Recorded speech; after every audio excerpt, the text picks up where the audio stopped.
Joe, Gavin, Simple Lease Options. Oh my God, you guys killed it on that course. I just want to say that for myself, Joe McCall and Gavin, their 5 seller a day challenge, best thing I've done. He's just super honest and genuine. You can tell it really resonated with me. I just feel like it can create a true win-win for everyone. The support that Joe and Gavin provided was incredible, and I learned a ton. I would even do this challenge again. Anyone's watching this outside of Joe and his staff, if you're contemplating on doing this challenge, just do it. You get your money back. I just want to thank Joe and Gavin for putting this offer. It really made a big difference in my activity. Thank you, Joe, for the information, for all the accessibility and the knowledge that you share in Simple Lease Options. Taking Joe's course has really opened my eyes to the creative ways. If you're looking for a program that's going to give you things to do to create a deal in your life, the Joe McCall is the real deal. These guys have been the most patient mentors and teachers I've ever seen. Their personal on-call support is outstanding. Very eye-opening and really helped a lot when we've run into various challenges as we're learning. Joe made it really balanced with how to use money to the best, how to use your time the wisest, how to outsource what you can. Yes. With Joe and Gavin, it was the perfect motivation that I needed to start using the many tools that I've been gathering over the years. I would definitely recommend the program. If you haven't even looked into it, definitely do it. Hey Joe, thank you. 5 seller a day business completion challenge was great. Hey Joe, glad to say I got multiple properties on the move right now because of your training and your system, so you're doing a great job. Having this challenge just really made me have to go and do it and finish it, and wow, I've got some great tools to implement. If you complete the business challenge, Joe at the time that I started was offering your money back in order to be able to do that. And so I'm really thankful for Joe for creating this. Thank you to Joe McCall. I took a couple of his courses and I have learned so much. In a matter of a few months, I think he downloaded into my head about 10 years worth of material, and it's awesome. The 5 sellers a day challenge just changed my life. A big shout out to Joe and the 5 sellers per day training. It was an awesome value add. It kind of put me in a position where I had to make more offers than I had previously been making. Hello, welcome everyone. I just love that video. I love seeing the impact that Joe and Gavin and the team is having on people. And I've seen a lot of those types of comments in the Facebook group as well, and on the questions and comments on the calls, that people are having a lot of aha moments and they're overcoming obstacles and getting a strategy that's going to help them have a new you in this new year. So this is day 4 of our 3-day challenge. So it is our bonus call. Of course, Joe and Gavin would do a bonus call. They just give you tons of great content. And today they want to focus on answering your questions. So this is the reward for people who attend live. You get to ask some questions today. And if you're a VIP member, then you've been on probably 3 of our Q&A VIP calls, and you've been able to ask some questions. If you're not a VIP member, definitely check it out. There's a ton of good content in there. It's an exceptional deal. It's newmarketvip.com. And what you're going to get with it is we're going to continue with this challenge. Joe and Gavin are going to dive deep into each of their new markets and show us how they would build their business. And for 9 days, they're going to be sharing videos with us. Then they threw in 2 coaching calls at the end, so you can ask questions about this process they're showing you. And then you get tickets to a 2-day virtual boot camp. So much great content. I strongly encourage you, if you're feeling like this is making a difference to you, check out that VIP. I know Joe and Gavin are excited to get started. One more thing before we officially launch is we've been giving away great prizes this week. One-on-one coaching calls, a $2,500 course, 6 months of Freedom Soft. This has been crazy. And we're going to continue with the prizes today. 2 people are going to get 6 months of PropStream, which is a fabulous tool. You can tell Joe loves that tool. And so we'll be giving that away. So Joe and Gavin, are you excited? Come on. I'm excited. We're giving away 2 6-month subscriptions to PropStream to somebody who left a review of this challenge. at reviewjoe.net. Mm-hmm. And you saw a lot of those testimonials that we just played a minute ago. And I love. It's emotional seeing those testimonials. People, we're just teaching what we're doing. We love doing this stuff. We love teaching this and helping people.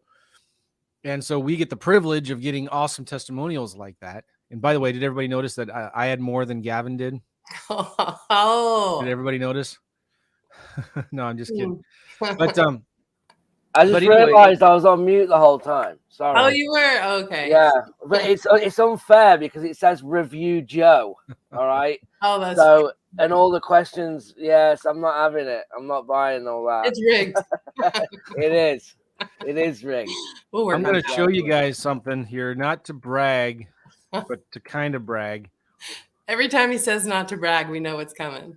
The coffee mug. Yeah, right. Oh, I left it downstairs. Okay. But I'm just so blessed. My page is opening up here. Oh no, I'm frozen. I'm good, Dana, right? Oh, I'm back. You're back. Sorry about that. I have my page is loading. It has so many testimonials. It's freezing my computer. Yeah. I want to show you guys these testimonials. And yeah, my internet's slow. Maybe this isn't going to work. But let's do this, Dana. We left where we decided we were going to give away 2 6-month subscriptions to PropStream to somebody who left a review at reviewjoe.net yesterday. So can we go ahead and pick them? Do you have the wheel? I do have the wheel. Do you want to share your screen there? Will it let you? Yes, I think so.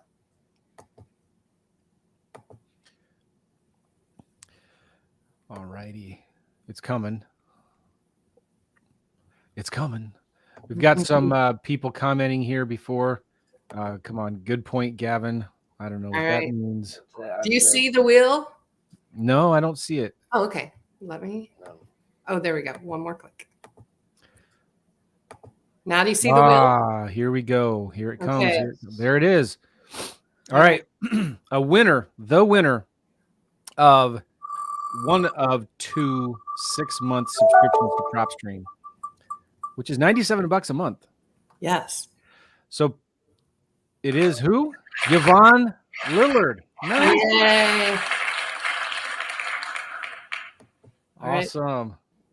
Congratulations, good job. Yvonne. All right, I wrote that down. We're going to do it one more time, right? Yes. So, oh yeah, you just have to click it. Okay, good. I've never spun it twice. It's very exciting. Andrew. Yay. Andrew, Mahonyi. You got it. Awesome. Congratulations, Congrats, guys. Yvonne and Andrew. That is so awesome. Happy for you guys. Dana will reach out to you soon. We have their email, right, Dana? Mm-hmm. Yep. We will send you an email and show you and tell you how to get the 6 months of PropStream. The other day we gave how many months of FreedomSoft? Was it 6 months? Yeah, 6 months. Man. We also gave away yesterday a free coaching call with either me or Gavin. Mm-hmm. So I'm looking forward to talking to you guys. Congratulations, Yvonne and Andrew. Nice. Congratulations to both. Cool. All right. So today, our agenda is really simple, guys. We want to do a few things. We want to answer your questions. We want to look at deals. And we want to, maybe do some role play, practice talking to sellers and things like that. Our goal is just to really show you how simple this stuff is. It's not complicated. I was working late last night, Gavin, getting ready for my, those of you that know, after this challenge is over for the next 9 or 10 days, 2 weeks, Gavin and I are going to be actually going into a new market, a new virtual market, and doing some research and doing some marketing for some leads. And so I was getting ready late last night to do that. So maybe that's something we can talk about too briefly, Gavin, just talking about how we pick our markets and stuff like that. But if you guys have questions, we want you to type them in the chat box or the comment box. If you have any questions, how do you pick your markets? How do you get the money to buy the deals? How do you get your boots on the ground? How do you, when the realtor asks for proof of funds, what do you do? So there is no dumb question. if you have, oh, look, Andrew is going to be signing up. So awesome. Worked out perfect. So if you have any questions, type them in the chat right now. Maybe you got a deal you want us to look at. You want us to just look at the comps, maybe estimate repairs, help you come up with a quick offer. If you have maybe a county that you're thinking about doing some vacant land deals in, tell us the county you want us to look at. And if you didn't know, Gavin's going to be doing houses in this virtual challenge, and I'm going to be doing vacant land. And I've already picked a county in Florida and a county in California because I'm helping a friend in Florida do some land deals, and I'm helping my mom in California do some land deals. And I didn't have to pick a county in California, but I decided to anyway because I wanted to prove that it can work in any state. And now I'm not going to be buying the property as cheap in California as I would in Indiana or Arkansas or whatever, right? But it's still going to be a lot cheaper in terms of like the percentage of the value. For houses, you know, you're trying to get maybe at 70% on average, 70% of the after repair value for a house. If you're in California, maybe 80%, 85%. But with vacant land, you're making offers, you're getting offers accepted at 20, 25%, maybe 30% in California. And that's where you kind of need to target. And that's why I like land so much, is because there's so much more room for error, as it were. And people will actually accept your offers at 25 cents on the dollar. They're probably not going to accept that for a house because a house and vacant land are worth more. I'm just buying and selling dirt. Good. So we're getting questions in here. Thanks, Dane. Anything else before we dive into this? We might do that reminder that if people want their name and their picture to show up, that there's a link they can click on.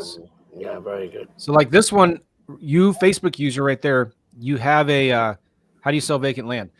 But we don't know who you are. So let me show you something real quick. I'm going to share my screen because I want you guys to see what's causing this issue.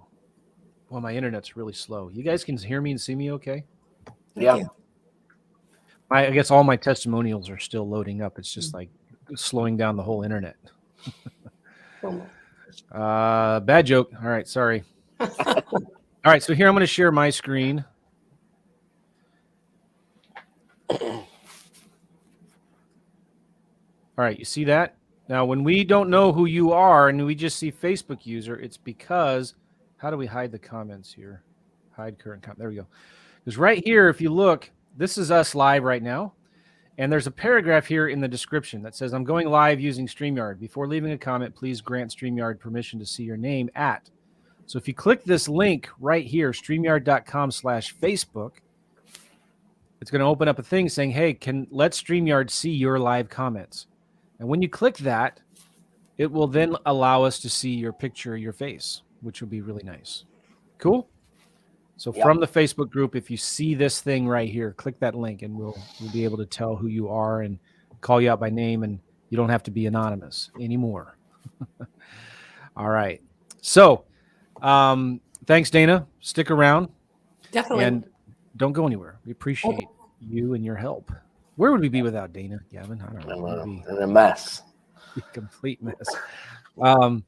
So we've got, oh man, cool. We're getting some questions here. We're getting some addresses to look at, some counties to look at.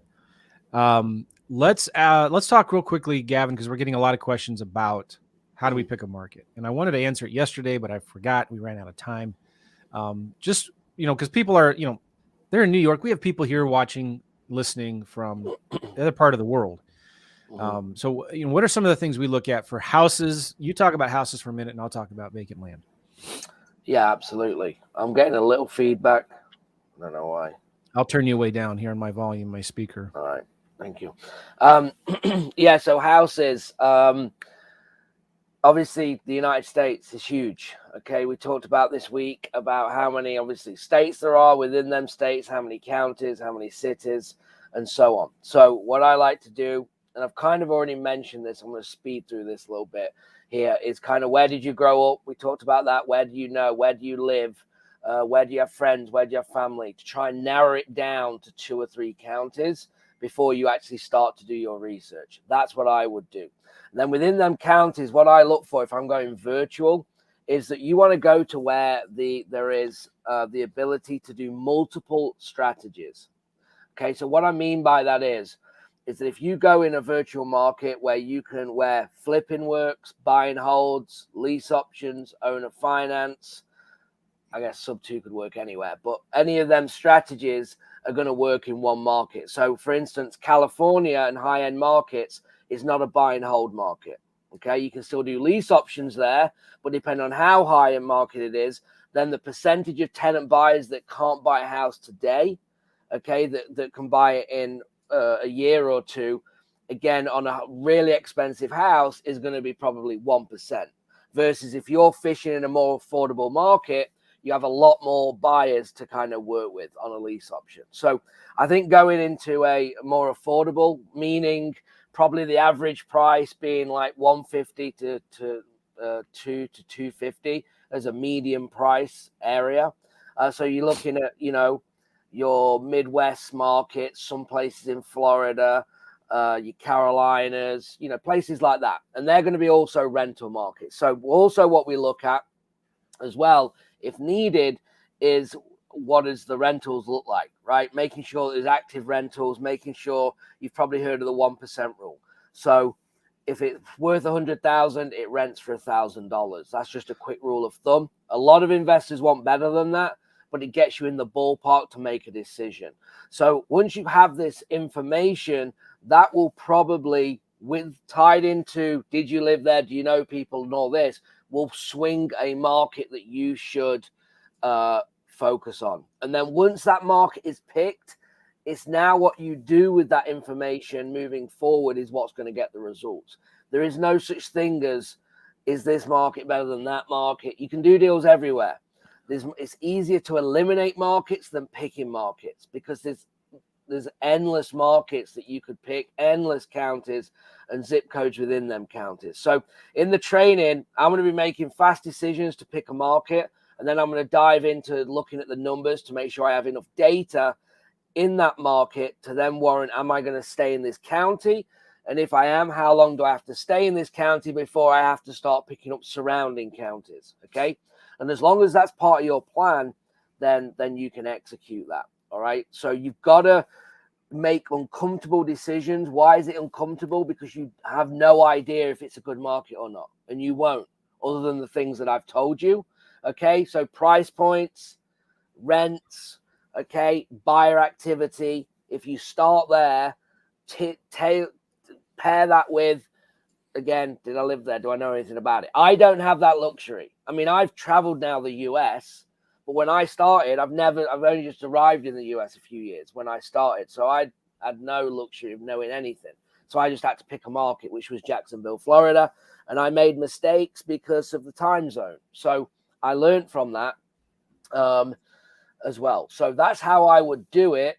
And when I go into that training, I'm going to be sharing the screen. I'm going to be showing the tools that we use and how and exactly how we do that. Awesome. Gavin, was the feedback better? Are you still getting feedback? No, it was good. Okay. I turned your volume way down. Cool. So Dana is going through right now and starring your questions that we're going to get in and answer in a little bit. But you know what? Facebook user here says, I'm a native Californian. Does that mean I'm starting behind the 8 ball? No, absolutely not. California is a beautiful place to live, and you can do deals in any part of the country, right? You can live anywhere you want in the world, and you can do deals anywhere in the U.S. Yeah, and I probably should just say, because I know people now, I've mentioned a few markets, and you're all thinking, well, I can't do it. And that's why you can, go virtual, and you can do it in any market, even a high-end one. It depends on, again, personalities. Do you need a fast win? Because if you're a person that needs a fast win, a fast contract, and a fast close, it's less likely going to happen in California. It's going to take more time. So I explained this on the VIP call. You're going to have to normally do 5 to 10 more times of something consistently to get an offer accepted in a hard market or an expensive market than a more affordable rental market. Okay, so San Francisco might have to make 10 more offers, 10 more seller calls, 10 more of this and that compared to a more affordable market to get a contract signed, but the fees in California are going to be much bigger than the fees in a Midwest market, right? Midwest might be 12,000 on average. California might be 60 to 100,000 on average. And you might do 4 deals a year in California, and you might have to do 30 deals in a Midwest market to come up with the same numbers. Yeah. Awesome. All right. So I finally got the page to load. Okay. Check this out. This is so awesome. This is Gavin and I at one of the workshops we do with our coaching clients. And we collect our testimonials. And if you had all day, I could scroll you down this entire page. It just blows me away. These are coaching testimonials and people who bought our courses and stuff like that. For me and Gavin, if you go to joemccall.com/tank, joemccall.com/tank, look where my little cursor is on the right-hand side. Can you see that? Yeah. It's still going. Isn't this awesome? It's humbling. For sure. And it's good because one of the hard thing in what we do is like when people don't know us, when we come in and do a challenge, it's kind of like, are you really going to tell us anything? Like, are you really going to do this? And that's kind of why we ask for the testimonials, because of that. Because it kind of just says, well, we are going to tell you everything we can, right? And do what we're saying we're going to do, which is important. Are we holding anything back? Are we the real deal? Are you guys just a scam? No. We have refunded over $150,000 in completion. That's crazy. Go back up just a little bit. That lady there. No, one more. Go up, Marie. That lady in the middle there. I went networking, real story, last night with REI Black Book gang, Damon and everybody was in Phoenix. Oh, really? So I met them, and then this lady there was she was go? there. She came over. No, yeah, that lady. She came Marie. over to me, recognized me, and she's like, "Oh," and she said, I got the refund check. That just happened last night. That's crazy. Super nice. Anyway. Yeah, we regularly give refunds to people who complete our courses or complete challenges that we do.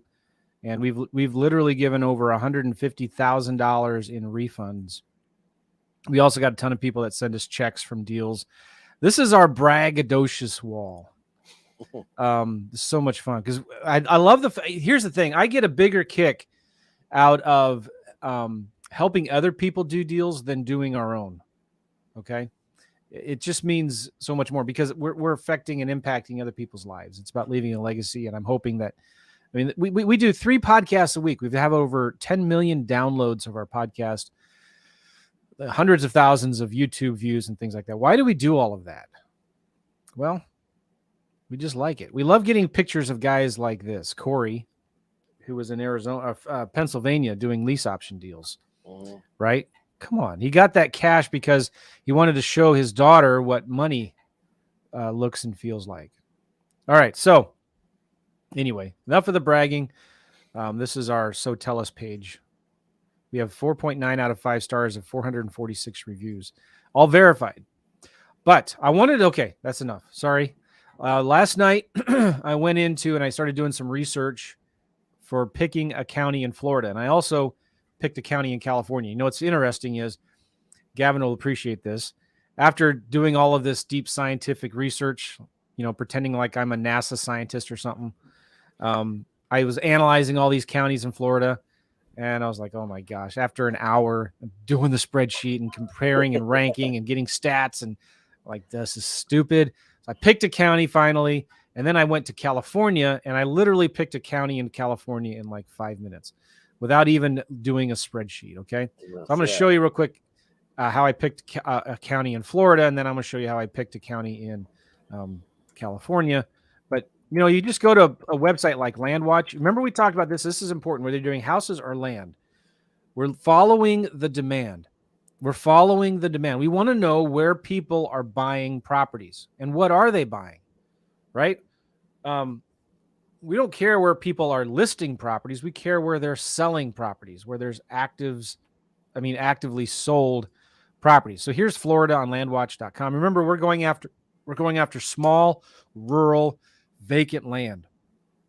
We're not going after infill lots. They're too expensive. We're buying lots for $1,000 or $2,000 or $3,000, and we're selling them for $10,000 or $15,000, right? So we're going after small, rural, vacant land. So what I like to do is I want to make sure that the properties I'm looking at are under 50 grand, let's say. Okay. And again, this isn't an exact science. I don't want little quarter acre lots either. I want to stay between like 1 and 10 acres. All right, so there's 2,000 listings in Florida that are between 1 to 10 acres and under 50 grand. You know what? Maybe I'll do 100 grand here. Not that I'm going to be selling them for 100, but that's just going to give me a little bit more. And now you can see it ranks here on the left. Let me zoom in a little bit. You can see on the left, the north central region is the most popular region of 807. And then there's the central west region, northwest region, and also Citrus County is the most is the county with the most listings. But what's interesting is when I put this in here, Citrus County was number 1 with 347 actives. Okay. But it was the lowest with 47 solds. So just because it was the most active county with the most active listings, it had really a low number of solds. Well, how do you get that information, right? You're going to scroll down here and you're going to check on sold. Now I have to, as soon as I do that, I have to check off available, and I have to check off one more here under contract. So now this is my criteria right here. Florida, under 100, 1 to 10 acres, sold. Now these are not sold from county records. These are just properties that have been showing as sold from the land websites. If I scroll down, okay, it's just sold, right? If I scroll back up, you can see the list of the counties now. Citrus County is not in there anywhere, is it? What's interesting, Suwannee is the most popular county with the most solds. Okeechobee is the second one. Then Levy, Columbia, Putnam, and all of that. So this is telling me, guess what? There's a lot of activity in Suwannee County. Where is Suwannee County? Thank God for Google Maps. All right, let me zoom out. There it is. It's kind of between Tallahassee and Jacksonville. You see that? There's Tallahassee. There's Jacksonville. I know it's kind of small. All right. What is in there? I don't know. But you know what? People are buying land there from Tallahassee, from Jacksonville, maybe to go hunting, ride four-wheelers, go camping, have a place where they can just get off the grid and get away from the government, get away from the in-laws, hide their guns. I don't know, right? Let's look at what's in Suwannee County. So these are the properties that sold. And I'm going to sort this from price, low to high. So here's a 1.6 acre lot that sold for $7 grand. Whoever bought that probably bought it for $1,000. Here's a 5.4 that sold for 10, 1.101 that sold for 10. Right? People are buying these lots. Somebody's buying this thing right here. Yeah. Right? By the way, we had a coaching student on the other day, and he says one of his favorite ways to sell vacant land is signs, bandit signs like this. Just stick a sign in the yard. If it's next to a road, we buy and sell land that's not even next to roads. But why would somebody buy this? Again, why is somebody buying this vacant lot in the middle of nowhere across the street from some old beat up houses? I don't know. There's a saying in land that there is a pig for every barn. There's going to be somebody, maybe it's a neighbor, maybe it's somebody looking just for a place to ride four-wheelers, a place to grow their medical marijuana, a place to build a cabin someday in the future. These aren't active listings, guys. These are sold listings. All right. So anyway, I chose Suwannee County. No, is that right? No. Hang on. I picked, maybe I shouldn't tell them. Yes, I did. I picked Suwannee County. I was going to say maybe I should keep it a surprise, but I picked Suwannee County because look at this. It's the number one in solds, and it's only has 97 actives.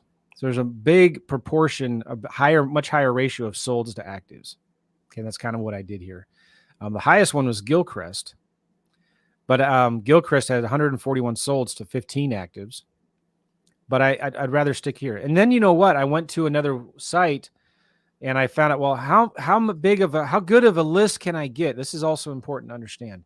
How good of a list can you get in this county that you choose? So when you're looking at multiple counties, I'd encourage you to like do a couple of two things. Then this doesn't matter if it's vacant land or houses. Okay, listen, pay attention. Pick like 2 or 3 possible counties and look which one has the most investor activity in the last 6 months. Which county has done more solds for investors, and then look at which county has a better list that you can buy. Because some counties it's hard to get lists, right? You may be looking at a county in Texas that doesn't have it's a non-disclosure state maybe, or the county records aren't very good or not very updated.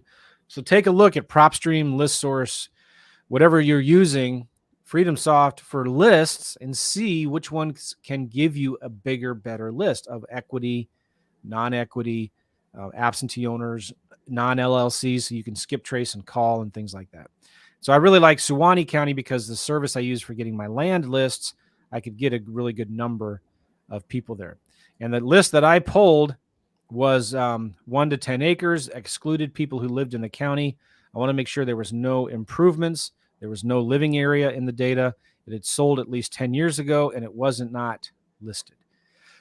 So that's kind of what I look for when I'm looking at counties. Again, I go look at the actives, the most popular ones, and the ones that are sold. Now, when I went to California,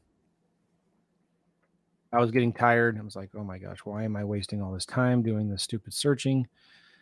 I did kind of the same thing here. And the most popular region is the deserts regions right there. Okay, if any of you driven through there, that's where Death Valley is. That's where San Bernardino County is, Riverside County. I think it's Riverside County. One of those might be Central Valley region. But you know what? I thought there are so many investors out there, and there's literally nothing in these desert regions. But people are still selling land here, believe it or not. Look at this. People are buying this lot. Somebody bought this lot for $147 down. That's a down payment, not the actual price.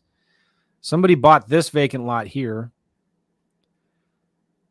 $499 down. Okay, who would want to live there? I don't know. This is actually real nice because there's hills. It's beautiful. Okay, somebody's buying that vacant land. What? Now maybe this is some national park or near some. Sometimes you get pictures. There's a satellite image. I don't know, but they're just not making any more land. Somebody bought that for $499 down and $375 a month for 60 months. This is why I love land. So the cash price of this thing was $12,500. They probably bought this vacant lot here for $2,000, $2,500, and they're getting $500 down and $375 a month for 60 months. This isn't an active listing. This is a sold listing in San Bernardino County. Do you know where San Bernardino County is?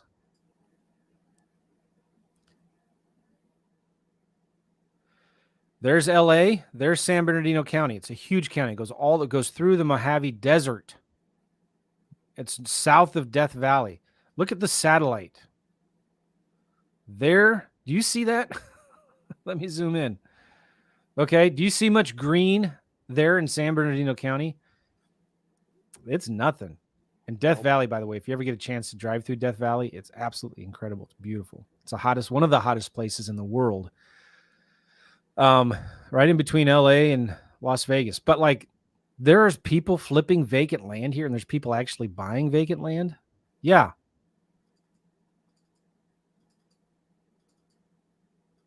It looks like something on Mars. I just watched that movie, The Martian, the other day. Have you seen that show, Gavin? I haven't, no. You have not seen The Martian with Matt Damon? No. It's amazing. You should go see it. What's it on? Is it it was filmed right here in California, probably. I mean, I don't know. Is it a movie though, or it's a real good series? movie. Okay. And the book is really, really good. Anyway, so my point is that's San Bernardino County right there. And I didn't want to do any desert flipping. We've done a deal or two. We've done a couple deals there. So what did I do? I just decided I got tired of doing all this research and stuff. And I decided to go into Shasta Cascade, California. I wanted to go into this region right here. So I picked a county in Shasta Cascade region. And that's a beautiful area of California where it's more green. If you go to Northern California, all right, there's the Klamath National Forest, Shasta Trinity National Forest, Six Rivers National Forest. I believe that is Mount Shasta right there. Happy Camp. I wonder what they smoke there in Happy Camp. But anyway, that's like beautiful up there, mountains. And so I'm picking one of the counties up there. And it's just incredible. Like, look at let's go to the Cascade region here. This is what people are buying up there. Let's scroll down. Look at these beautiful trees, mountains, lakes, streams. Joe, I have a question. Yeah. Obviously, we don't need to go into it now because you're going to be covering it. But when the county that you've picked, I mean, how much data are you going to get in that county? This county, well, look at it. I'll tell you right now. I pulled a list of 1 to 10 acres. Mm-hmm. Here it is. And they've owned it over 10 years. Mm-hmm. 1,642 records and non-LLCs. Okay. They've owned it over 10 years. There's no improvements and no buildings on the vacant lot. 1 to 10 acres. 1,642 records in that one county. So here's my take on it, just my 2 cents of what I would be thinking is, and the reason is I wouldn't dive too much into the research personally is because I'm going to need the other counties anyway at some point. Yeah. So when we look at, do I go with this and do I go with that? Like, it is important to some degree, but the reality is we're going to need them all at some point. If we're going to go full time and do this, I'm going to take all of them counties. Yeah. You know, so I just wanted to point that out for people. That's why when you see mine, I'm making decisions because I'm like, I'm going to have to circle back and get them all anyway at some point. Like, yeah. So when I was looking in Florida, these are the top 8 counties where most of the sold activity is. Yeah, you bet I'm going to go after all 8. Yeah. Right. And I looked at here, if I were to buy a list of about 8 cents a name, it would cost me about $235. So I found a list of about $3,000, about 3,000 names. Postcards would cost me about 45 cents. So the list and the direct mail would be about $1,500. All right, for 2 counties. So about $750 per county.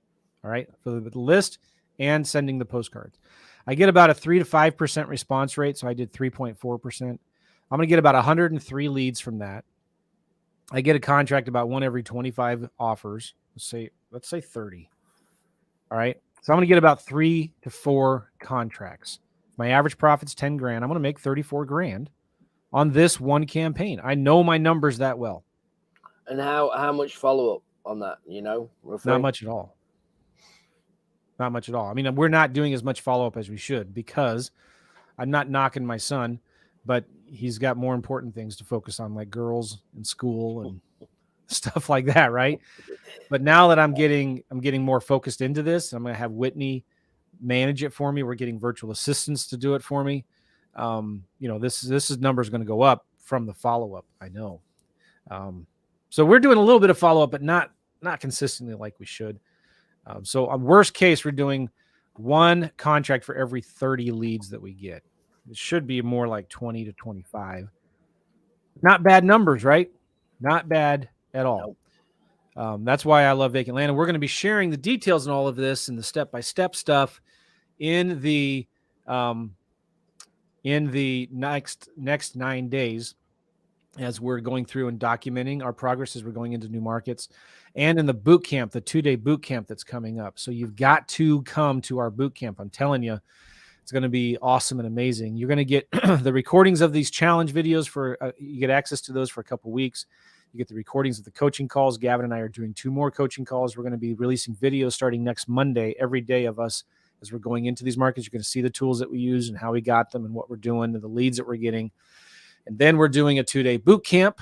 So if you go to newmarketvip.com over there, that's weird. I'm pointing the opposite direction. There at newmarketvip.com, you'll see it and sign up for it right now. All right. So let's answer some questions that people submitted. We've got a bunch of them here. Let's look at this one here. Do you use a different criteria in picking markets for wholesaling and lease options? I'll answer that real quick. No. I'm just looking for where are people buying homes. And then we're not looking for wholesaling deals or lease option deals, right? We're looking for motivated sellers. And we're going to talk to the seller, not like we're trying to fit them into a square peg in a round hole. We're talking to them about what's their situation, what's their problem. Do they need to sell now or later? And then we talk about price. What price do they need to sell it for? And if they have some equity and they're motivated, we're going to offer a cash price. If they're not that motivated, they don't have much equity, we're going to offer a lease option. You want to add to that, Gavin? Yeah, I think the only thing that changes in the process slightly if you're doing creative finance is that you're not going after the cash buyers. You should still be networking with the relationships with the realtors and property managers, but you're not going to be going after the cash buyers if you're focusing on creative finance. I still think it's worth doing just from a network standpoint, period. But as Joe said, no, I think that's the problem. Most people struggle with creative finance is because you lead in thinking that's the strategy that you want to do. And it doesn't work like that. So you come in and start talking about a lease purchase in the first sentence and people are shut down. They don't know what you're talking about. So most people say no because they don't know what you're talking about. It's not, no, I don't want to do it because I actually understand it. Makes sense. So you've got to watch the way you're doing it. Make sure you keep it really simple. And again, work on the problem of the seller and solve the solution, right? If I know Joe McCall's got a problem, he can't keep up with his payments. He's just moved state. He's got this house that he needs to sell and he's just missed his first payment and the next one's coming up and he's stressing out and he just needs to sell this thing. And I'll say, hey, Joe, so it looks like, so if we could take care of them payments, get it up to date, that's something that probably solve your problem. Is that what you're saying? Yes, it is.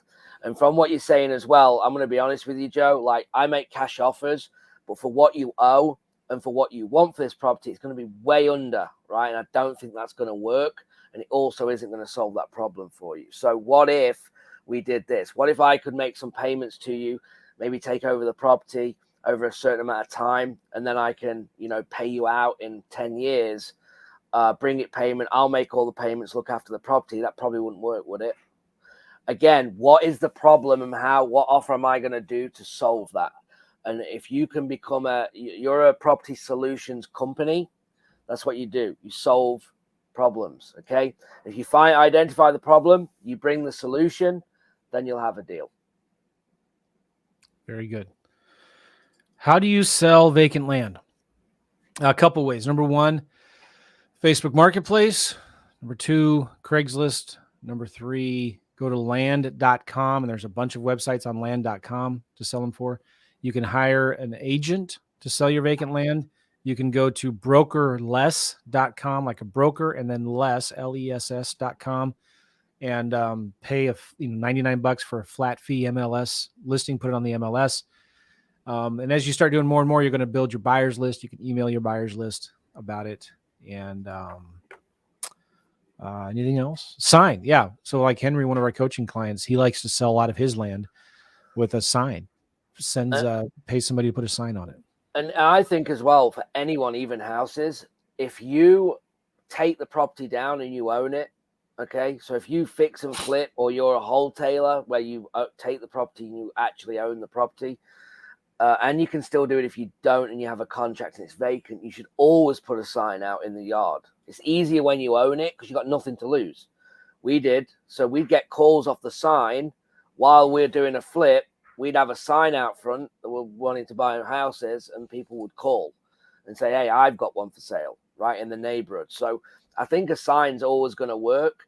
You're just never going to be able to put a sign if there's a renter in the house and you're trying to put a sign, or you're trying to not tell the seller and put the sign.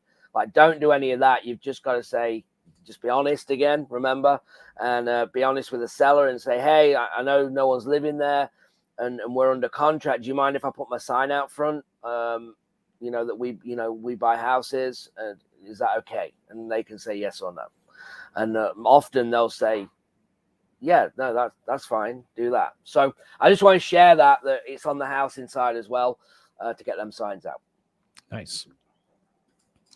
If a market has a lot of wholesalers and buyers, is it still a good market to be in, like Memphis, Tennessee?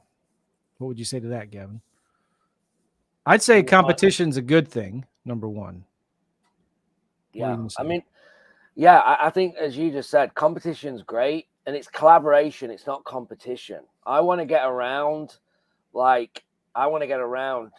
everybody that's doing business, because especially if I'm in creative finance, guys, if you're in creative finance and you network, you don't even need to market. Like, you literally don't need to market. I'm telling you right now, if you can use your networking and people that are, I told you this already, people that are doing a lot of direct mail, a lot of cold calling, that aren't focusing on creative finance, they just wholesale, and you come in as their creative partner, like, you have no outgoings, but you've got to build that relationship to be able to do it. So that's one good thing.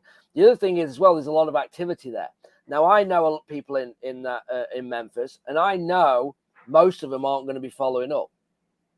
So I'm still confident that I can go into Memphis, and if I stay with my routine, that we will do deals there. So everywhere in real estate right now, even small markets, is competitive. They're all going for higher prices, and it's just the way it is. And that's why it's good to control property without owning it. And I think land's a different beast, because, I mean, you're getting it again, you're offering way different. We had a VIP call with a gentleman, I can't remember his name, a couple of days ago, and he was buying from auction, and he's like, I can't compete with these guys because you've got OfferPad and you've got these hedge funds coming in paying cash.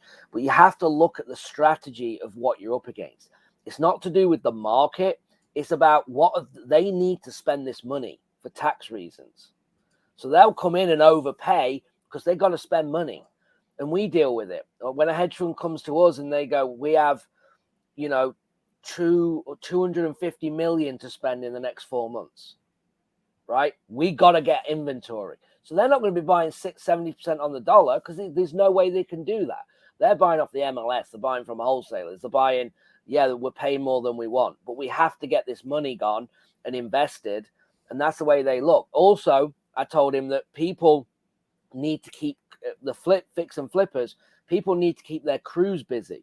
So if you're a top fix and flipper and you're doing a lot of business, 9 times out of 10, you have your own crew, okay, that work just on your houses. Now, they might all be 1099, but they're all your crew. So you have to keep them busy, because if you don't keep them busy, they're going to take jobs, and then that messes your whole system up. So people will come in and take a hit on a house just to keep the crew busy. I know people that do it. Yeah, we're just going to buy this, keep the crew busy, and we're just going to break even just so he can control his crew. So all these things happen, so you can't look at them things. You've just got to get in there and do the steps. And I'm going to try and make a real point of, in my 9 videos, I'm not going to be, and hopefully you appreciate it, I'm not going into the nitty gritty and the spreadsheets. And I'm just making decisions and going. And I'm going to prove through them decisions that I'm going to get leads. That's what I'm going to prove. It wasn't like, I made all these wrong steps and I never got a lead. I'm going to show you the decisions that I make, why I make them. You're going to see it, and I'm going to get leads. And that's the goal. And then once you have that system, it's rinse and repeat. So awesome. I got the echo back. Yeah, I got it. Sorry, that was my bad. All right, we need to move on. What postcards do you use for vacant land mailers? If you're a VIP member at newmarketvip.com, you will find out. Newmarketvip.com. I use a simple handwritten postcard. Do you buy or wholesale? Do you buy warehouses or storage places? No. I do not. Do you, Gavin, ever? No, but I know people that do. I'm new, and how can I get the money for the property? Easy. If you have a good deal, the money will come. All right. Mm-hmm. You got to believe that up here. If you believe that money is scarce, it will be. You get what you expect. But I will say this too. What we like to do is partner with local, when we're especially first going into a new virtual market, we'll partner with somebody who's already doing deals there and who already has access to the money. They have access to the hard money lenders. They have access to the private money, the buyers. So when it comes to vacant land, one of the things that there's companies out there that will lend and partner with you on vacant land deals. Now you might have to share the profits with them. It's not like lending, but they'll buy it and partner with you on it. So that's something that we're looking at doing as well. So after looking at World Population Review, if we do not have a subscription, how do we find where the investors and cash buyers are buying? Okay, Lori, good question. I gave, there's a video. I'm not going to show it, but if you go to my YouTube channel, go to my YouTube channel, do a search for Joe McCall, subscribe, number one. There's a video I just did called Brilliant at the Basics Part 4. Write that down, Brilliant at the Basics Part 4. And that will show you a free way to find where the investors are buying. Okay, it's using ListSource. Please talk about business structure and whether or not we should already have a business established before making offers. It's important to have a business structure set up, an entity like an LLC or something like that, but you do not have to have one to start doing deals and making offers. It's something that you should get done, but you do not have to get done right away. I partner with a company called Prime Corporate Services. If you go to joemccall.com/LLC, joemccall.com/LLC, they'll help you set up a free LLC. You just have to pay the state filing fees. So if you go to Joe McCall again, joemccall.com/LLC. Try to put that in the comments here for everybody. Work. And we lost Gavin too.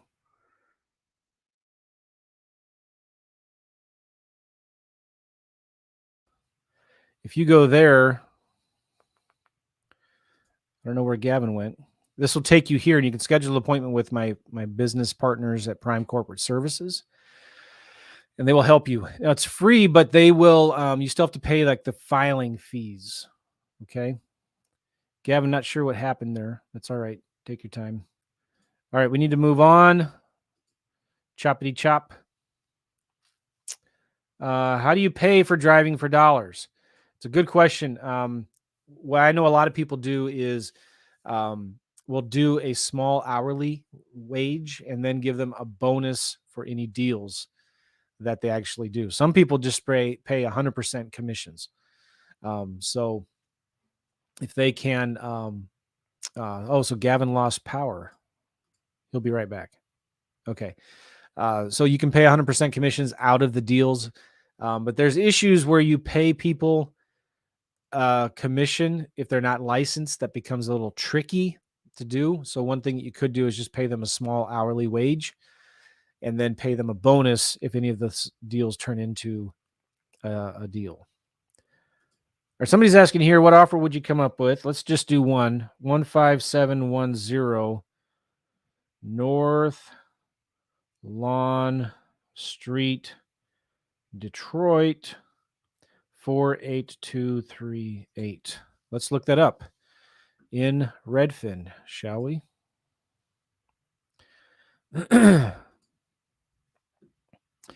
I like to go to Redfin is one of my favorite places. I go there first, and if I can't find it on Redfin, then I'll go to Zillow.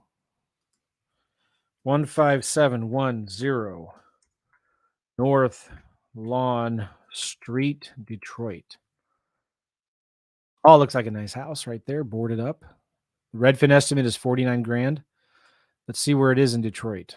How many people in Detroit, from Detroit here on the call? Yeah, that's right near the heart of Detroit. People used to be buying houses here for 5 grand, thinking it was an incredible deal, and come to find out that it's not. Let me show you why. If you zoom in, guess what you're going to see? A lot of vacant lots. All right. Now, when I'm looking for deals in the city, not saying that you can't make money here. It's just more challenging. When you go to the satellite view and you see a lot of vacant lots like this, that's usually a tricky thing because it means it's a pretty rundown, beat up area. But I'm telling you, there are a lot of investors making a lot of money here. You just got to make sure you have the stomach for it. It's not for everybody. Don't think that just because you can buy a house here for $5 or $10 grand that you're going to make a lot of money on it. It's number one, sometimes it's hard to find contractors that are even willing to do work out here. Because in fact, this isn't one of the worst areas. There's parts of Detroit where it's like you're in an abandoned city. But this is pretty rough. All right. So anyway, a lot of boarded up homes, It's kind of unfortunately the normal thing around here. Where are you right now? Oh, Detroit. I'm in Detroit. Okay. Now let me show you how I've come up with how I make offers like this. Okay. Because there's still people that will buy houses here. If I were to look up 48238, I bet you would find over 1,000 different investor properties that have sold in the last year in that zip code, right? So first things I like to do is I go to map nearby homes for sale. It's going to come up here on the left, on the right, and I sort it by price. And there can some homes here that have sold for $27,500 that are selling right now for $27,500, $44,900, and you can look at the pictures. So this is your competition, right? These properties need a lot of work, but this is what they're selling for. I'm going to go to for sale, sold last 6 months. There's not a lot there, is there? Look at that. Let's go to the last year. Click done. There's 41 homes. I'm going to zoom in a little bit to narrow that down maybe, all right? All right, in that block, I'm going to zoom out one more time. And I go to price. I sort this by price. This is what they're selling for. This one sold for 16. This one sold for 23, 28, 31. So first thing I'm going to do is I'm going to go to my calculator. I'm going to average the lowest 5, okay? 16 plus 23 plus 28 plus 31 plus 43 equals divided by 5. So the average was 28,200 times 0.8 times 80%. I'm going to offer 22,500. Then I'm going to sell it for 32,500. And if I'm looking at active, so if I'm selling it for 32,500, what's my competition? Oh, maybe that's not a good idea because look, this one's for 27,500. Why would they want to pay 32 for mine when they can buy this one for 27? So I'm going to sell mine for 23. I'm going to sell mine for 23,000, which means I need to offer 13,000. That's how I make my cash offers. I'm going to make an offer to buy it for 13 grand. I'm going to sell it for 23 grand because when somebody goes to this, looks for properties for sale here, I'm going to be the cheapest one.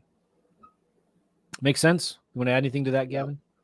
No, that's good. I mean, I do, normally I just work straight off solds. Yeah. I literally go, it's hard because you just did one that's super low end, right? So I think there's a price point for everything. But normally I always try and get like lower. I look at my current condition of the home that I'm looking at. I go for them with the 3 lowest solds, and then I just deduct a fee under it. And that's it. I don't know any calculation. And that's how I would do it. And then I check actives to make sure there's not a better house cheaper than the one I'm buying. And then I make it. That's it. You just got to think about your investor who's looking at this property to buy. What are they looking at? Right? They're looking at Zillow. They're looking at what some similar homes are selling for, what they've sold for. You just got to make sure that when they look at your deal, they're thinking, oh, that looks like a good deal. That's where you start. That's it. Yep. I'm in Central Florida, and I'm willing to work hard to get my first deal. Yes, land. Need to succeed yesterday, and I will call daily, offer daily, and make you proud. Come on, baby. And Mr. Facebook user or Miss Facebook user, don't forget to click that button in the StreamYard comment things for the comments. Northwest Florida. Bunch of counties. Do you recommend 150 to 250 as a price range for that market? I don't know. Just Google county XYZ county median price. And that's the median price in that area. Yeah. And I don't hold it to that price point. I'm going to do anything lower or a bit more above. It's just to get you in the ballpark. Yeah. It's not an exact science, but you just want to be in that ballpark. Will VIPs have access to the 9 days deep dive? Yes. And boot camp? Yes. There will be there'll be a period of time when you get access to the recordings. Joe, are you holding the land? Since you're buying more rural, are they easy to sell? They were incredibly easy to sell. It's insane, especially when you can offer them on terms, on owner financing. Okay. Like one of the counties I'm in right now is within 2 hours from 3 major cities, Nashville, Atlanta, and Charlotte. All right. And it's near the Smoky Mountains. Do you think we're getting a lot of interest on that? Yeah. Somebody in one of those 3 counties is looking for a place where they can get away, go to the mountains, hunt, camp, get away from everything. Yeah. There's a lot of demand for those rural homes. All right. When text messaging for vacant land, what type of script do you use? I don't do that personally, Joyce. I have friends that do it, and it's real simple. Hey, is this Jim? No? Okay. Can't delete that number. Yes. Do you own a 4.5 acre lot in Jackson County? Yes. Who's this? Well, we're investors. We're looking to buy property. You wouldn't have any interest in selling it, would you? Would you like an offer? Sure. Send it over. Okay. That's the script. Real easy. I have 3 areas of interest: Oklahoma land, Texas land, Las Vegas houses. Will this work? I would say you need to focus on land or houses. Okay. I wouldn't do both. And maybe you just need to wait, Brent, until after our boot camp is over to decide which one. Gavin and I are having a little friendly competition to see who can get more leads. Maybe, that might help you decide. Why would landowners sell their land for 25 cents on the dollar? Because they don't want it anymore. Why would somebody who paid $2 or $3 grand for a treadmill 3 years later sell it at a garage sale for $25? Because they hate it. They look at every time they walk by it, they reminds them of how fat they are. Every time they walk by it, their wife gets mad at them because they spent this money that they shouldn't have spent without asking, and it's just collecting laundry, and they're just sick of it and they want to get rid of it. That's why. When you deal with land or houses, one of the problems that investors have is you always put your personal feelings on why you would or wouldn't do what's happening. And that is the worst thing that you can do, and you have to overcome, right? A lot of these houses, I'm buying this house in Savannah that, again, I'm going to hopefully close on. And someone lived there. Like when I show you the condition, someone was actually living in it, right? Which blows my mind, because it's like, I thought it had been vacant for 3 years, right? So you never know how someone's going to live or what's going on in someone's life. So just because you might have a nice job and a great family and no drama and everything's good, that doesn't mean that everyone else is having the same thing. So never think, well, I would never do that. It's just like when people say, well, if a cold caller calls me, I just put the phone down. It's annoying. So why would I want to do that? Because that's just your opinion. Okay. Marketing is how you intake marketing. Everybody's different. And I'll give you a quick example because it's important. If you send me a direct mail piece, if you send me a text and you call me, okay, on the direct mail, I'm not calling you. Okay. If you text me, I am not texting you back. You call me, whether it says spam or not, I'm answering the phone. And that's just the way I am. Okay. So you've got to ask yourself them questions. What would you do? And I know Joe won't answer his phone. He's more likely to respond to a text, probably, and he's not going to call off a mailer. And so on. Oh, I will call off mail if it says 24-hour recorded voicemail, which is what I put on my postcard. If it says, because then I know nobody's going to answer. It says 24-hour recorded voicemail. Like, let's see what they have to say. Yep, that's true. Yep. So, but my point is that's why if when people say, well, what marketing? Everyone's marketing language is different, the way they intake it. That's why we'll often call, text, and direct mail the same list, and we'll get different leads. So just be thinking of taking your own personal feelings and opinions out, and just doing it. Just do what works. Here's what we're trying to tell you. Do what works. Stop trying to figure it out.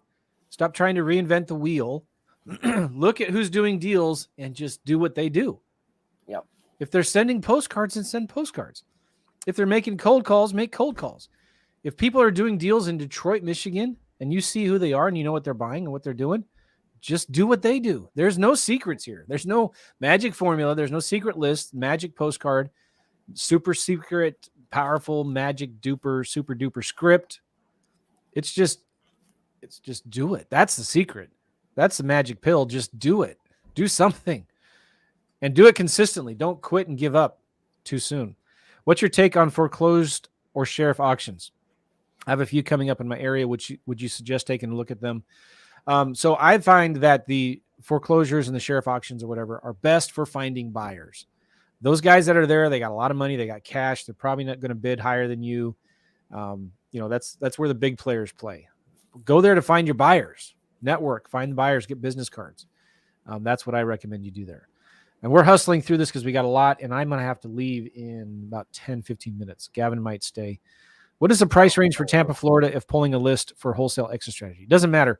It doesn't matter the price. You want to find the zip codes where the investors are buying, and then that's where you want to target your marketing efforts, okay? Doesn't matter the price range. Target the location, the areas where they're buying, okay? Also, when it comes for if I was in Tampa, I would be driving for dollars, Gavin. I'd be driving for dollars every day for a couple hours. And I would just be going to the areas where kind of the median price range and below, okay? The more affordable houses area. And I'd be looking for rundown, beat up houses. The windows are broken. The gutters are damaged. The grass is tall. And I would be looking for those beat up properties and I would be skip tracing the owners and calling them every day until I got a hold of them. So it doesn't matter the price range. I'm going. How do you sell your vacant land? I talked about that already. Where do I get the recordings? I didn't find them yet. If you're a VIP member, Brent, they're in the mind map. And if you need any help getting that, send an email. Anybody who has questions too, by the way, of how to get things or where things are, send an email to support@joemccall.com. Okay. Email support@joemccall.com. You know what's scary, Gavin? My kids don't even use email. They don't even know what it's for. They're like, why would you use email? It's crazy. What's next? What's it going to be? I don't know. The world's falling apart. That's all that I know. Lee Brown, have you done land that are HUDs? No. Interesting. I didn't know you could buy vacant land that's a HUD. But here's the thing. There are so many thousands and tens of thousands of vacant land all around you that nobody wants. You think, right? But they just owned it for 10, 20 years. The dad owned it, bought it a long time ago. He just passed away. The family didn't even know that they owned it. They're tired of paying the taxes. They were going to build a cabin out there. They were going to go hunting and camping, but they never have. They just want to get rid of it. They don't want to go through the hassle of messing with it anymore. So there's enough of those out there. I don't know if you need to go to government websites and HUD home store, to find those types of things. Okay. Can you review the following? Oh man, I wish we could. I don't have time. Oh, for vacant land. Okay, here's the thing. This looks like an infill lot. I'm just guessing. If it's on a beach, an address called Beach Street, it's probably an infill lot. And when it comes to infill lots, I'm offering super, super duper cheap, still 20, 25 cents on the dollar. The other thing is, if you're going to be doing infill lots, you want to know who the builders are, if there are any builders building homes. Like in that area of Detroit that we were looking at, you don't want to buy infill lots there, okay? That part of Detroit, nobody's building new homes. So you want to look for the areas in the city where people are building new construction. They're tearing down old homes and building new ones. That's where you want to start investing marketing for vacant land. And maybe Gavin, you can look that one up if you want. I wasn't. Sorry, I was looking at the chat trying to respond. 11691. Let me just look at it real quick here. I'll see if my guess was right.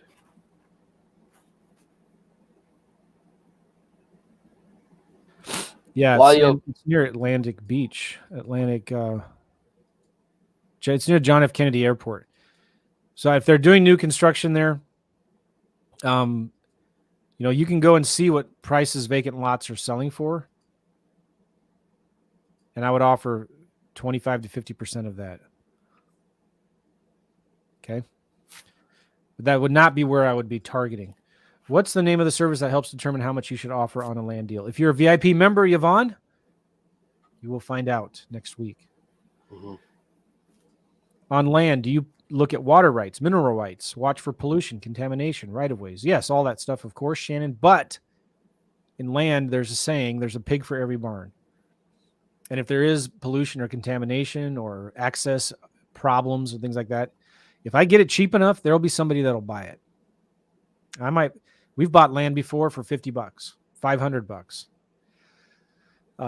Now, if it's like a nuclear waste dump site, obviously you don't want to buy anything there. But that doesn't happen where we focus. We focus on rural, distant, vacant land out in the sticks.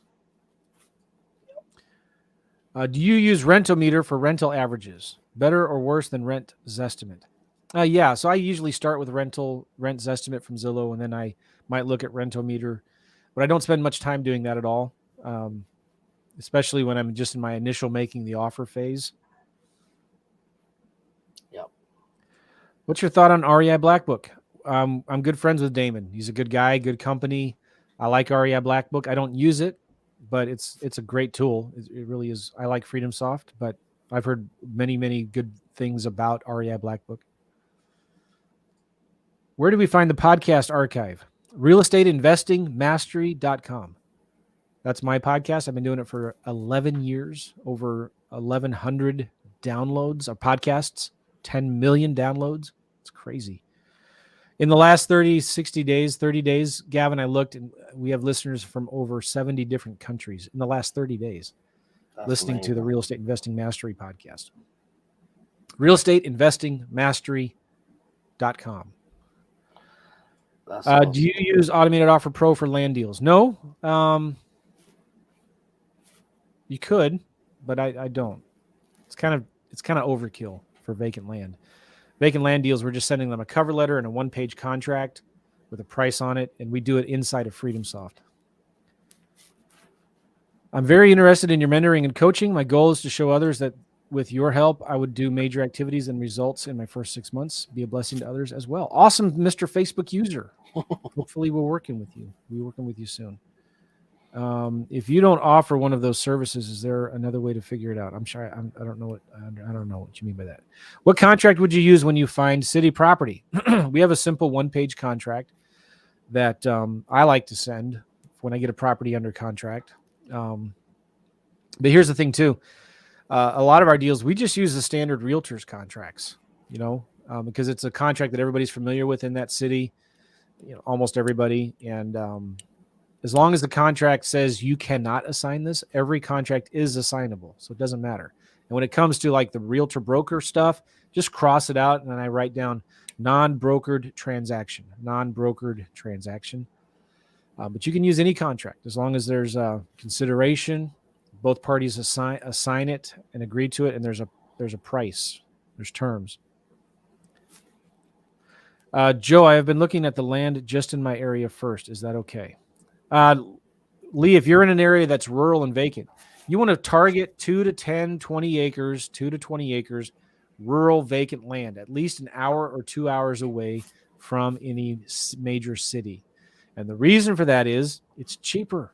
That's why I can buy it for 20, 25 cents on the dollar. And if somebody wants to go camping or hunting or buy some off the grid property, that's where they're looking. All right. That's why we like to go into those areas. What about subject to homes versus rent to buy? Again, it depends on the deal. Yep. Right. There's some deals like we were looking at one the other day. The seller was 3 months behind on the mortgage payment. That would be a better subject to deal because I'm going to bring a bunch of money to closing to get that loan current. I want to own that house. Yeah. As well, there's no way normally that you can have either option work. It's normally depends on the circumstance what offer is going to work, right? It's either going to be cash or it's an owner finance or a lease option or sub 2 based on the situation. You're not going to say, well, this seller can do any of these 4 options. It just doesn't work like that because if it was free and clear, then it wouldn't be a sub 2, right? And if there was no motivation for this, then it wouldn't, be that. So it's all about the circumstances. Yep. David, what's up, David? How long does it typically take to sell your land? 1 or 2 months or less? If it's taking longer than that, we're asking too much. So we need to lower the price. And anytime we offer land with owner financing terms, like even if we're just advertising it for cash, for every 1 call that we get from a prospective buyer, we'll get 2 or 3 calls from people saying, hey, would you be willing to owner finance it? Can I buy it on payments? So if you can advertise a property on terms, you should be able to sell it in a month or less. Just real quick, Joseph, we are seeing your comments. We're just not there yet. So we do see your name. It is working. All right. I have phone skills, activity skills, and prospecting skills, but I'm a former real estate agent. We won't hold that against you. So I must retrain what my script will be. Well, we gave away our scripts in the VIP area, but Gavin and I both kind of don't like scripts. For what I do, I like writing down just a bunch of questions. Mm-hmm. And so I'll write down 5 or 10 simple questions. And then if my mind is blank and I don't remember what I should say, I look and I see, oh, okay, Mr. Seller, let me ask you, if you can't sell this house, what are you going to do? Are you going to rent it out, or are you just going to keep sitting on it until you do sell it? Right. So like that kind of a question, you can, have in a list of questions. Another one might be like, what's more important to you, Mr. Seller, to sell it at the highest price possible or to sell it as fast as possible? What's more important to you? If you have to have a script, that's fine, but some people swear by it. I don't. Joe, when you contact sellers of land, is a postcard as good as direct mail? Yes. Well, I consider postcard direct mail, but I like postcards and letters. They both work. I'm thinking of using a VA for cold calling and texting. Yeah, certainly. I know people that prefer cold calling and texting for vacant land over direct mail. I like direct mail because it works. What calculator do you use to show the seller how much they can make as the bank with seller financing? I don't really use a calculator. When I'm talking to them about it, I don't really show them anything, actually. I don't know. What's your business structure? I have an LLC and I have an S Corp, but I'm not a legal guy or a tax advisor. So talk to your tax accountant and go to joemccall.com/LLC to talk to the company I use and recommend for setting up your structures, Prime Corporate Services.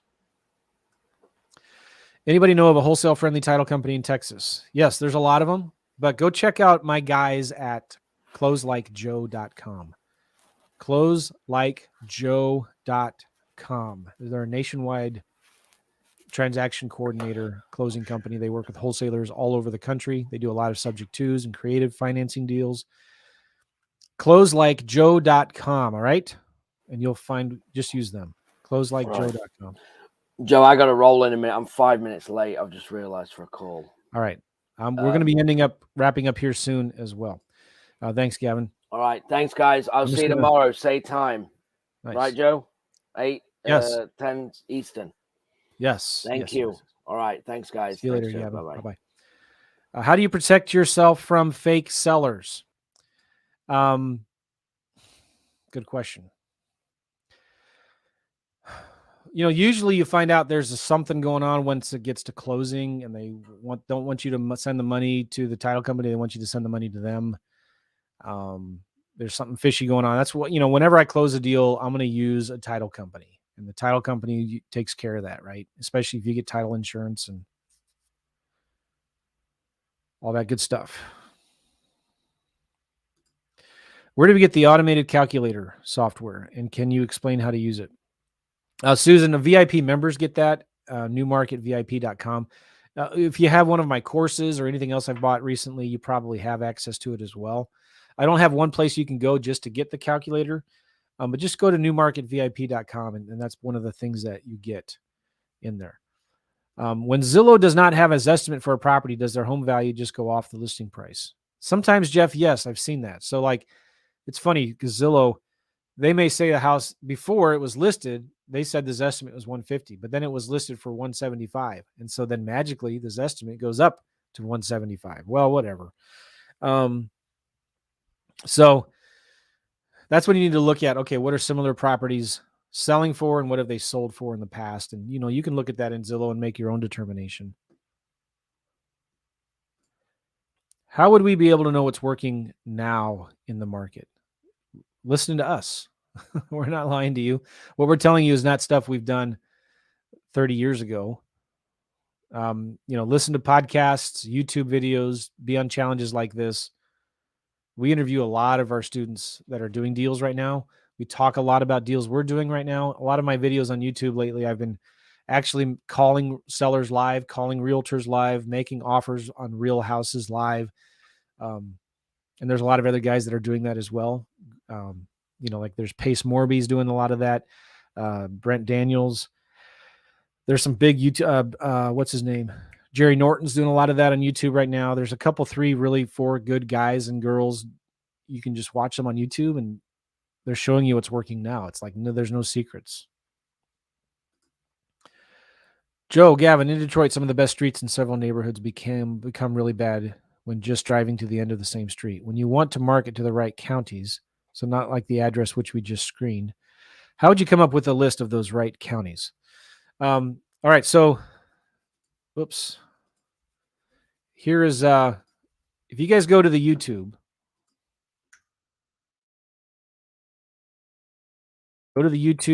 do a search for Joe McCall.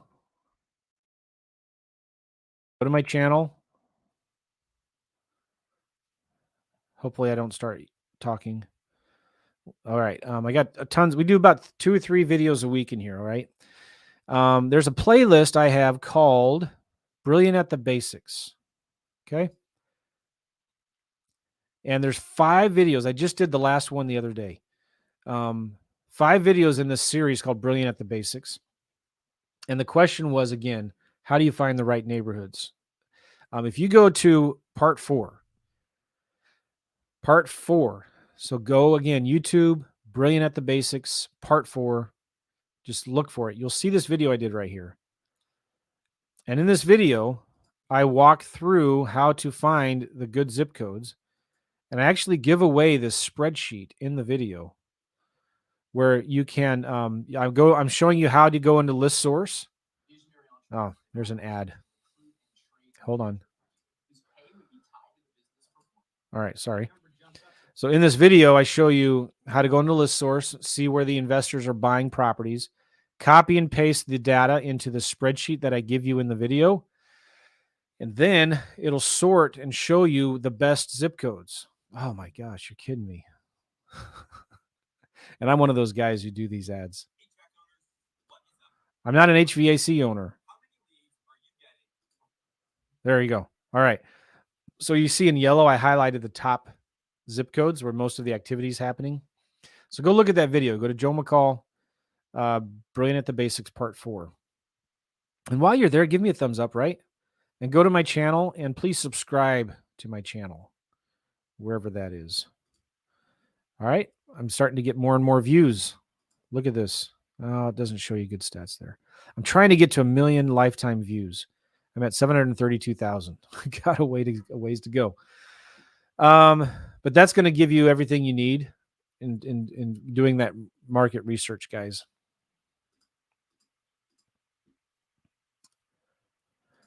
Did we? Okay, we got just a few more starred questions here. I think, Dana, I only see 4 in here. Is that correct? She'll type in something in the chat here. Joseph is saying, if I do the cold calls, I could easily do it for hours every day. But once you get a deal, is a 90-day rule for due diligence, or can you do longer? I could easily put hours daily if I do cold calls, but once you get a deal, is a 90-day. I'm not sure I understand, Joe. So for houses, we typically put on the contract that we will close in 2 to 4 weeks. So I have 2 to 4 weeks to do my due diligence and find a buyer. If I can't find a buyer, I need to renegotiate the contract or cancel it. For vacant land, it's normal to have a longer due diligence period. So I usually offer to close in 90 days. That's what I do for vacant land.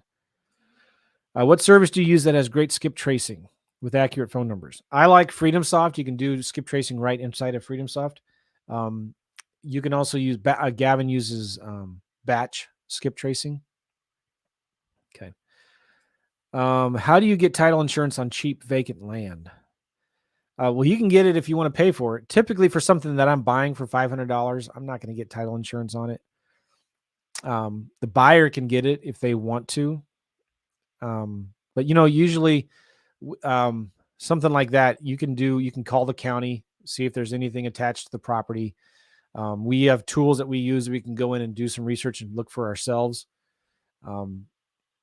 So it's very, very rare to find something with, you just want to make sure the taxes are paid. You can call the county, do a quick title search online. There's tools to do that.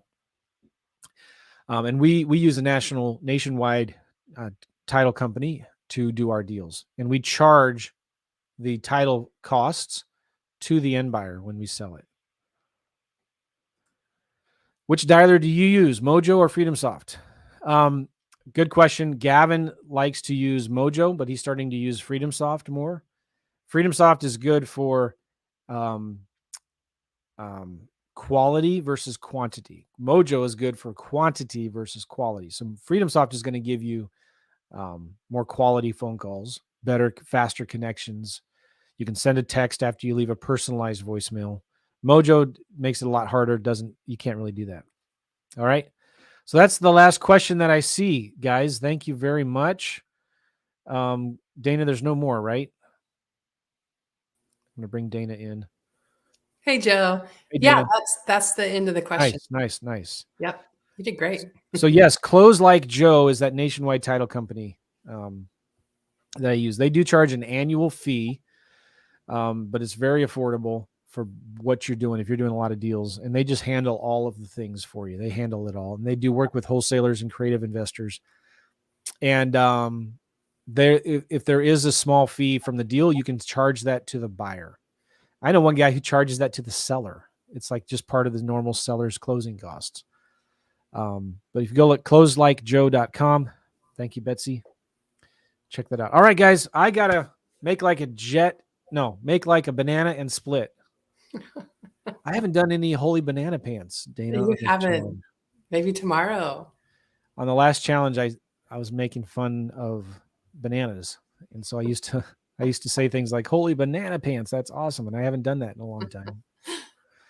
All right, thank you guys so much. We'll see you tomorrow morning, 10 a.m. Eastern. Gavin and I will be back, and we'll be answering more questions, teaching some more cool things. I'd like to look at some more deals tomorrow. So some of you guys posted in addresses. I'm sorry, I just didn't have time. But tomorrow, 10 a.m. Eastern, post some addresses in the comments, and we will review some of your deals, okay? And just show you how we would make an offer and all that good stuff. All right, guys. Appreciate you all. See you later. Thanks, Dana. Bye-bye, everybody.